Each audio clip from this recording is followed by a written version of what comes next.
est-ce que tu as déjà lu l'histoire d'Esther, cette femme qui est devenue reine et qui a sauvé le peuple juif d'un complot qui voulait détruire justement ce peuple?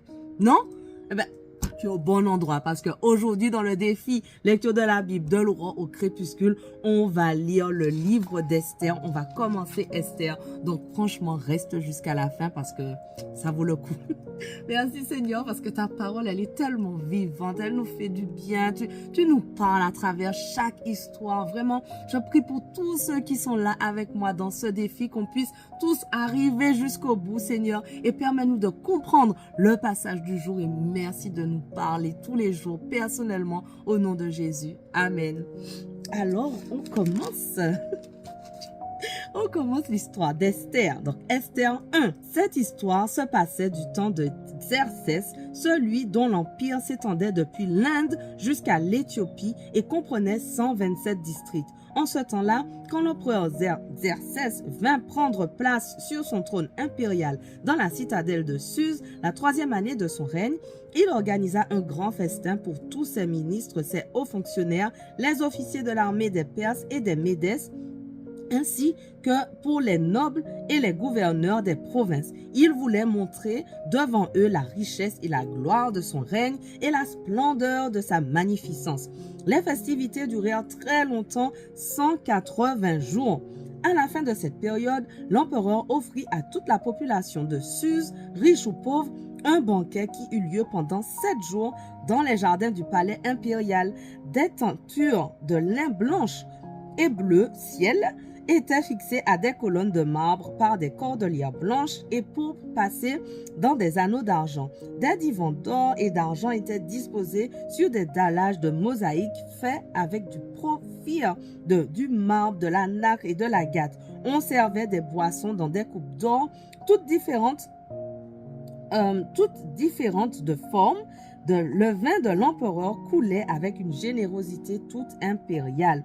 Il avait été ordonné que chacun puisse boire à volonté sans aucune contrainte car l'empereur avait donné des instructions à tous les intendants du palais pour qu'ils satisfassent les désirs de chacun de ses hôtes. L'impératrice Vashti organisa de son côté un banquet pour les femmes dans le palais de l'empereur Xerxès. Le 7e jour du banquet, comme l'empereur était égayé par le vin, il ordonna aux 7 eunuques spécialement attachés à son service, Méouman, Biztha, Arbona, Bigtha, Abagtha, Zéta et Carcasse, de faire venir l'impératrice Vashti en sa présence, couronnée du diadème impérial. Il voulait montrer aux hommes de tous les peuples rassemblés et aux ministres combien elle était belle, car elle était effectivement d'une beauté remarquable.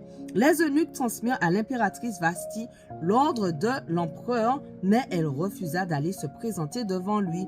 Celui-ci en fut vivement irrité et se mit dans une violente colère. Puis il consulta les conseillers connaissant les usages, car les affaires impériales était toujours discutée avec tous les experts légaux et juridiques. Ses plus proches conseillers étaient Karchenas, Shetar, Admata, Tarsis, Mérès, Marséna, Memoukan, les 7 ministres des Perses et des Mèdes. Ils faisaient partie du conseil impérial et occupaient les postes les plus élevés dans l'empire. L'empereur leur demanda comment la loi requérait que l'on traite l'impératrice Vashti pour n'avoir pas obéi à l'ordre de l'empereur Xerxès que les eunuques lui avaient transmis.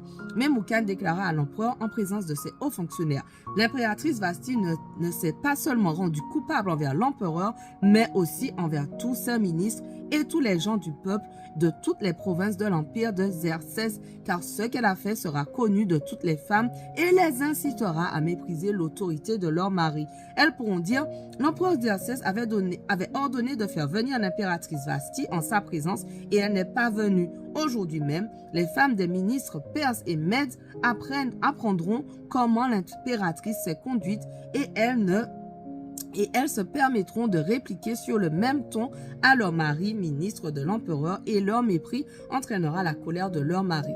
Si donc tel est le bon plaisir de l'empereur, qu'il fasse promulguer une ordonnance impériale impérial irrévocable consigné dans les lois de Perse et de Médie, interdisant pour toujours à Vasthi de se présenter devant l'empereur Xerxès et stipulant que l'empereur conférera le titre d'impératrice à l'une de ses semblables plus dignes qu'elle.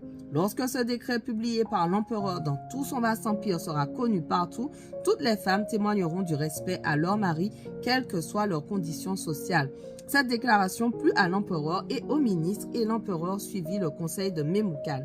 Il expédia des lettres dans toutes les provinces de l'empire, rédigées pour chaque province selon son système d'écriture et dans la langue de sa population, ordonnant que tout homme soit maître en sa maison et y impose l'usage de sa langue maternelle. Esther 2. Au bout d'un certain temps, la colère de l'empereur Xerxès se calma.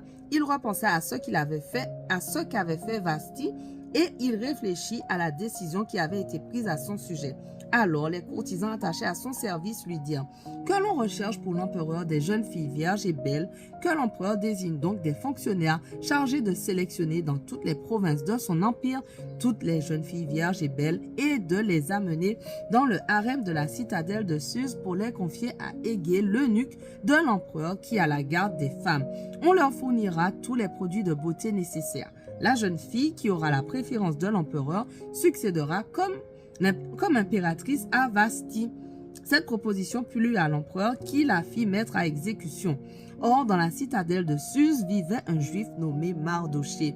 Il était fils de Yaïr et descendant de Shimei et de Kish de la tribu de Benjamin. Sa famille avait été déportée de Jérusalem avec les autres exilés, emmenés par Nabuchodonosor, roi de Babylone, en même temps que Yekonia, roi de Juda. Mardoché avait élevé sa cousine Hadassa, c'est-à-dire Esther, orpheline de père et de mère. Cette jeune fille était bien faite et d'une grande beauté. À la mort de ses parents, Mardoché l'avait adoptée comme sa fille. Après la proclamation de l'ordonnance de l'empereur et de son décret, de nombreuses jeunes filles furent rassemblées dans la citadelle de Suse sous la surveillance de Égée. Esther fut aussi emmenée au palais impérial et confiée aux soins de Égée, le responsable du harem. La jeune fille lui plut et gagna sa faveur. Il se mit en peine de lui fournir tout ce qu'il fallait en produits de beauté et pour son régime. Il mit à sa disposition 7 jeunes servantes sélectionnées parmi le personnel du palais impérial et il la transféra, elle et ses servantes, dans le meilleur appartement du harem. Esther n'avait révélé ni sa nation, ni sa famille d'origine, car Mardoché le lui avait interdit. Chaque jour, il se rendait devant la cour du harem pour prendre des nouvelles d'Esther et savoir comment on la traitait. Les jeunes filles se rendaient chacune à son tour chez l'empereur Xerxès au terme du traitement de beauté prescrit pour 12 mois par le protocole des femmes. Pour ce traitement, on utilisait pendant 6 mois de l'huile de myrrhe et pendant 6 autres mois des baumes aromatiques et divers produits de beauté employés par les femmes.